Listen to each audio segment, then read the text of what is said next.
You know, the White House is more than just a building. It's more than 18 acres of land in Washington, D.C. It's the place where Americans look for leadership when the night is at its darkest and when the dawn breaks brightest. It's a commitment to the Republic and to our sacred Constitution.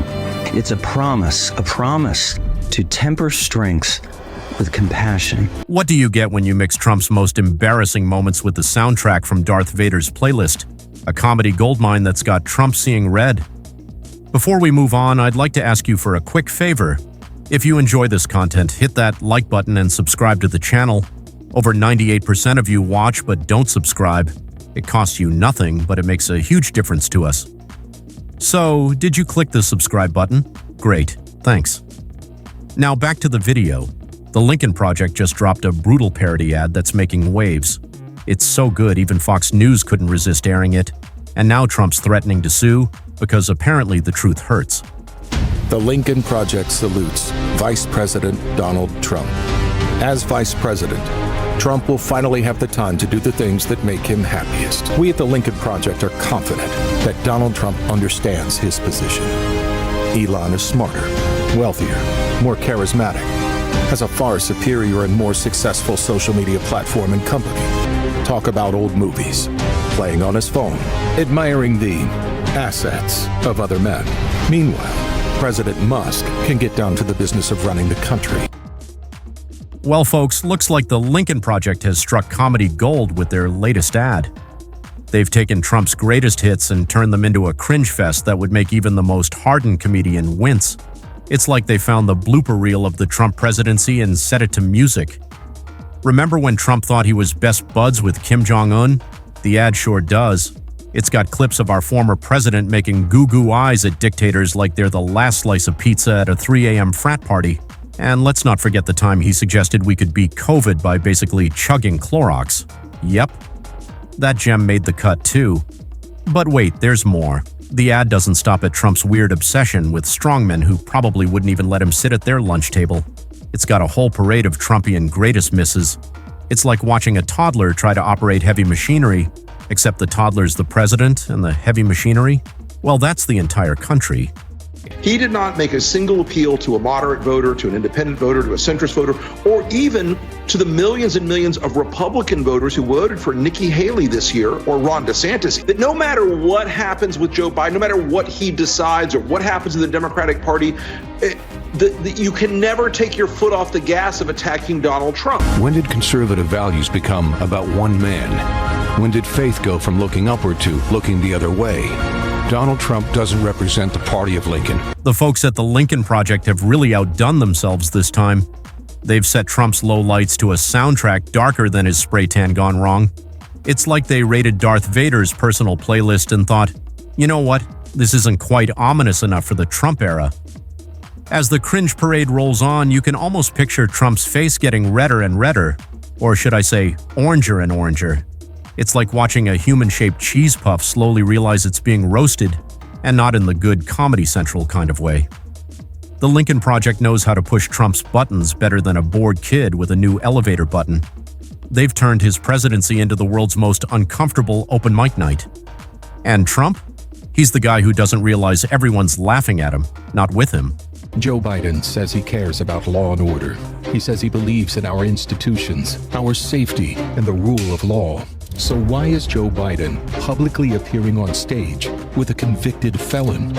In January 2025, the future that generations were warned about will arrive. We know AI will change everything, but a far greater threat is here now.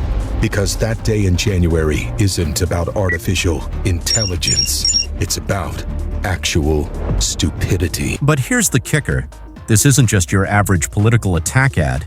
It's more like a roast that would make the folks at Comedy Central say, whoa, maybe we should dial it back a notch.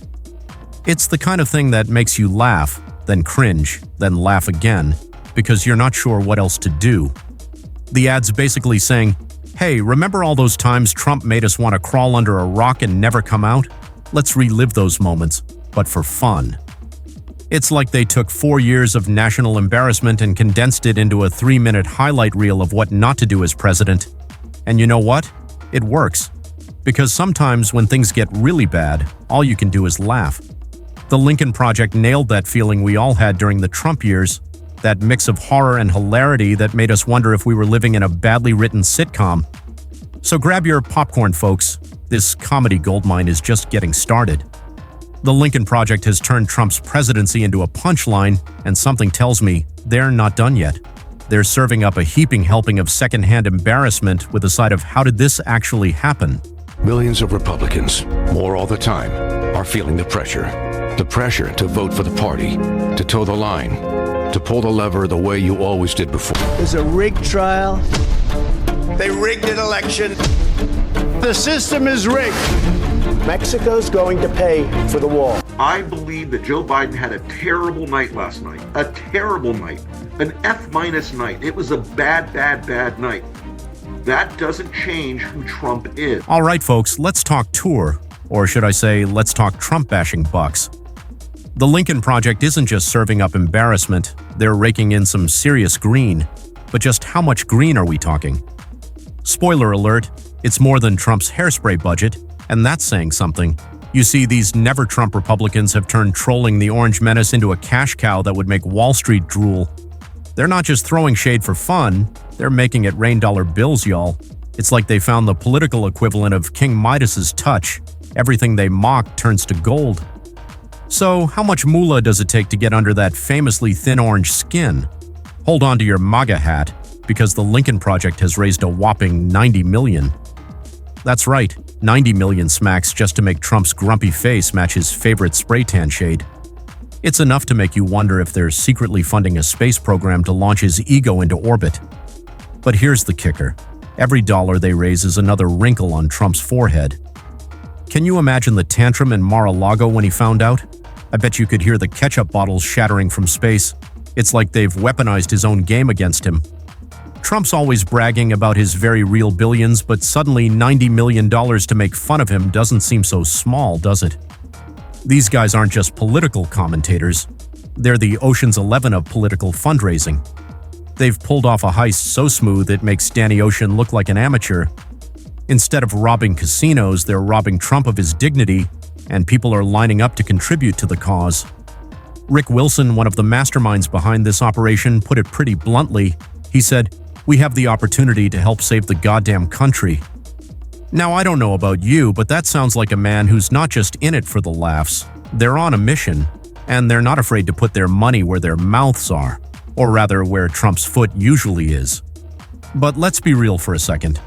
This isn't just about making Donnie Diapers cry into his Diet Coke. The Lincoln Project strategy is more complex than Trump's excuses for his tax returns. They're not just producing ads, they're shaping the political discourse. It's like they've taken Trump's Twitter feed and turned it into a Broadway show, except this one's actually making money. Their high-quality content is resonating with viewers faster than Trump can say fake news. They've turned political satire into a profitable venture, proving that sometimes the best way to fight absurdity is with even more absurdity. It's like they're holding up a funhouse mirror to the presidency, and the reflection is both hilarious and terrifying. But here's the million-dollar question, or should I say the $90 million question. What's all this money and mockery really for? Are they just filling their war chest to launch more zingers at the commander and cheat? Or is there a bigger plan at play? Well, folks, it looks like the Lincoln Project isn't just throwing shade. They're trying to throw Trump out of office with an arsenal of dad jokes and sick burns. But can memes really save democracy? These never-Trump Republicans seem to think so, and they're not pulling any punches. Picture this. A bunch of political nerds sitting around a table, brainstorming ways to take down the Orange Menace. But instead of boring policy papers, they're cranking out zingers faster than Trump can tweet cuff. It's like they've turned politics into a roast battle, and Trump's the guest of honor who can't take a joke. But here's the thing. These folks aren't just doing it for the laughs. They're on a mission to save America, one chuckle at a time. It's like they're trying to vaccinate the country against Trump's BS, using laughter as the cure. And let's be honest, after 4 years of alternative facts and very stable genius moments, we could all use a good laugh. Now, you might be thinking, can you really fight a wannabe dictator with dad jokes? Well, according to some eggheads who study this stuff, Humor might actually be a secret weapon in the political arena. Turns out when you wrap your message in a joke, people are more likely to pay attention and remember it. It's like sneaking veggies into a kid's mac and cheese. They're getting the good stuff without even realizing it. One study showed that funny political ads can make people more engaged and help them remember the message better. So while Trump's busy trying to build walls, the Lincoln Project is breaking them down with punchlines. They're turning his tweets into memes faster than you can say fake news, and people are eating it up. But here's where it gets really interesting. The Lincoln Project isn't just preaching to the choir of Trump haters. They're using humor as a way to reach people who might be on the fence or just burned out by political drama. It's like they're saying, hey, we know politics sucks right now, but at least we can laugh about it together. And let's face it, when you're dealing with a guy who has skin thinner than his spray tan, laughter might be the best medicine. The Lincoln Project's ads have been hitting Trump where it hurts, right in his ego. They've been called comedy gold, and they've even managed to get under his skin, provoking some classic Twitter tantrums, but not everyone's laughing. Some critics say the Lincoln Project is just adding to the noise, turning politics into a circus. They argue that all this mockery isn't changing any minds, it's just giving Trump haters more ammo for their next family dinner argument. On the other hand, supporters of the Lincoln Project say they're doing God's work. They believe that by using humor, they can cut through the BS and reach people who might otherwise tune out political messages. It's like they're the class clowns of the resistance, keeping everyone's spirits up while they fight the good fight. And here's the kicker. There's actually some science to back this up. Case studies from previous campaigns show that humor can be pretty effective at swaying undecided voters and reinforcing the opinions of those who already oppose a candidate. So maybe the Lincoln Project is onto something with their meme warfare. But the big question remains, can you really meme your way to a better democracy? The Lincoln Project seems to think so. They're not just trying to make us laugh, they're trying to use that laughter as a weapon against Trump's potential comeback. It's like they're building a wall of jokes to keep him out of the White House. All right, folks, the Lincoln Project just dropped a new ad that's got Trump madder than a wet MAGA hat at a hair gel convention.